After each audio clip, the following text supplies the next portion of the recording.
Pokračujeme v experimente.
Dostávaj pulu.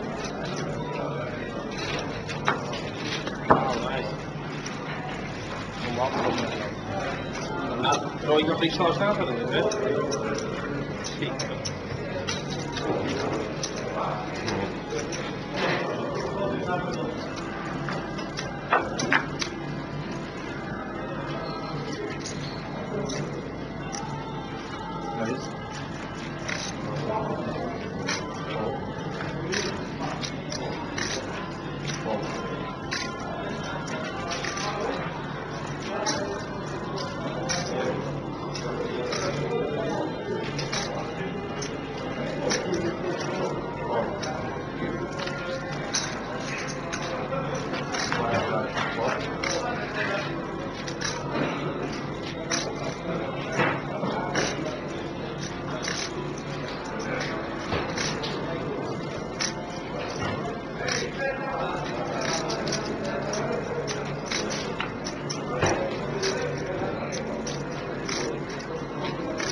Call.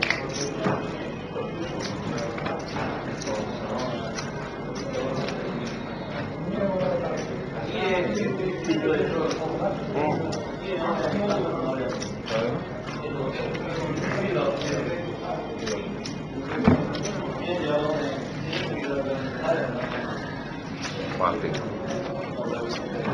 Jestli to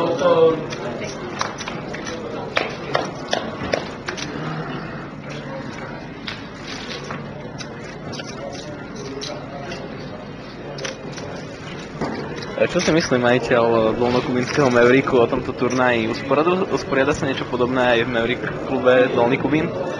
Tak my už dlhšiu dobu uvažujeme, nás čaká v marci výročie, prvý rok, odkedy sme vlastne začali fungovať. A uvažujeme o tom urobiť určite nejaký pekný turnaj, natrilo by sa. Ja som hlavne rád, že sme mohli prísť do Košíc, pretože môj prvý veľký turnaj, alebo väčší turnaj v júli, ktorý som odohral, tak to bolo tu v Košiciach, keď sa tu hralo PokerStars Košice v novembri 2010. A moc som rád, že sme sa mohli zúčastniť. My tu na toto prostredie považujeme za jedno poker vynikajúce. Východňari sú skvelí ľudia, takže užili sme si to. Ďakujem veľmi pekne za toľko komplimentov. A teraz už prejdeme späť k turnaju a ako sa celý turnaj pozdával od organizácie až po kvalitu hráčov? No, organizácia určite bezchybná. Čo sa týka kvality hráčov, tak to zase už zorientovaní na toľko sme v pokerovom prostredí slovenskom a vedeli sme, že ideme do jednej z váš slovenského pokeru, že tu je množstvo predovšetkým domácich veľmi kvalitných hráčov. Takže či už organizácia alebo aj úroveň hráčov určite na jednotku. Videli sme, že dlhý čas ste boli si bol na Čiklide, celkom ti to vyšlo a potom prišiel finálový stôl a bol si viac menej kartu. Ťažko sa takto hrá, neviem, dá sa k tomu niečo povedať? Ja to beriem úplne v pohode, pretože ja v podstate už po včerajšom dni nie je zvykom, aby ten, kto je chip leader po prvom dni, aby mu to jednoducho vydržalo. Ja som bol neskutočne rád, že v podstate som si hral takú hru, že som ešte z tých pôvodných 190 000 si vybudoval fakt krásny stack, že aj na finálový stôl som si donesol tých čipov hodne, dával to nejaký priestor na hru, ale skutočne carded, ako to pre mňa finálový stôl bola variácia whole cards 2x a dookola, takže beriem to úplne v pohode. V podstate, keď prišiel na finálový stôl, tak to bolo v podstate každá ruka dvojka. No celkom každá nie, sa tam myhla trojka s osmičkou, takže úplne robil som, čo sa dalo, ja som spokojný. Tak s tým sa hrá veľmi ťažko. Dobre, tak na záver ešte jedna otázka. Koho pasuješ do role možného víťaza, alebo prípadne tým na finálový head-up? No jednoznačne ja som hodil takú poznámku tam na stole, keď sme zostali 4, ja som si vlastne uvedomil, povedal som chalanom, či si všimli, že sme tam zostali vo štvorke z toho nášho, by som povedal, semifinálového stola. Takže s nimi som odohral hodne hodín včera večer a aj dnes vlastne, kým sme sa sformovali na finálový stôl a tých chalanov, ktorí tam traja sú, tak nielen preto, že majú momentálne taký chip count, aký majú, a určite buď Sergej, alebo teda Martin, jeden z nich, ako určite verím tomu, že ten heads-up budú hrať oni dvaja. Musím sa priznať, boli to typy väčšiny hráčov, ktorí odchádzali postupne z turnaja. Tak ešte raz gratulujem ku krásnemu úspechu a prajem veľa ďalších pekných úspechov, či už v live pokry alebo v online pokry, lebo vieme veľmi dobre, že sa mu venuješ a že už si jeden pekný úspech zaznamenal aj práve v online pokry. Ďakujem veľmi pekne.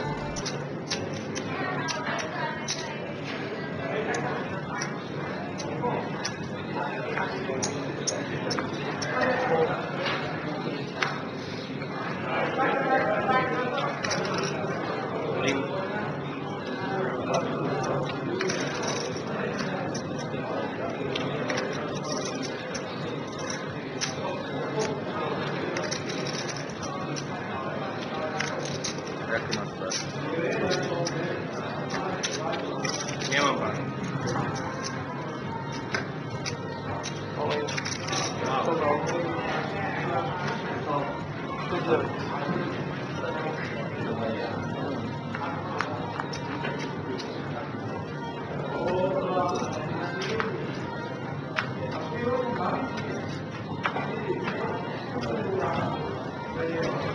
Ty už si doufám, nemal síly čakať, áno? Nešlo ti, ale ja viem.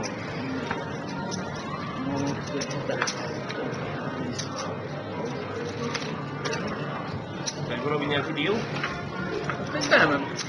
Hovorím, nie? Však sa pýtam. Môžete to stopnúť? Možno, to prečo nie? Keď heads up je prestávka, nie? Jasne.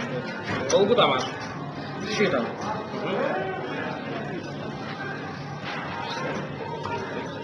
Jasné, počas turnaja si bol hore-dole, bol si ako na hojdačke, potom si sa postupne na finálnom stole usadil na Čiblíde. Ako celkovo hodnotíš svoju cestu turnajom? Myslíš si, že to bola jednoduchá cesta, alebo skôr to bola z tých zložitejších? Nemal som vôbec jednoduchú cestu. Včera som sa pol dňa nemohol dostať cez starting stack.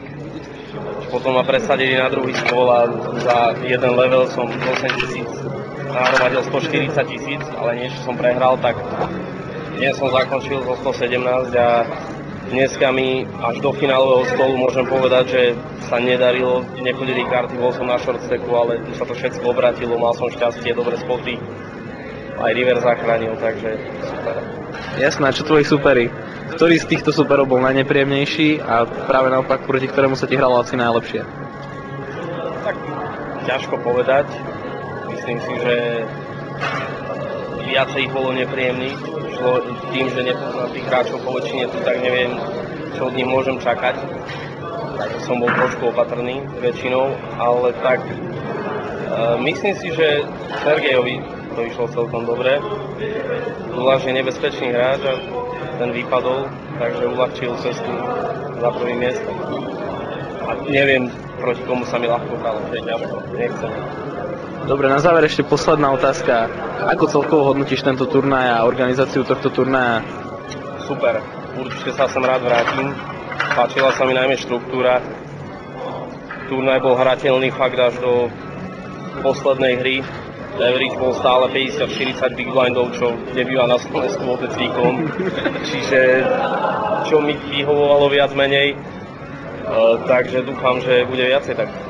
Takže môžeš povedať, že sa hral kvalitný poker až do konca a nebola to ruleta? Tak, niekedy to ruleta bola, ale myslím si, že to k pokru patrí a nejako som to ustál aj so šťastím. Tak.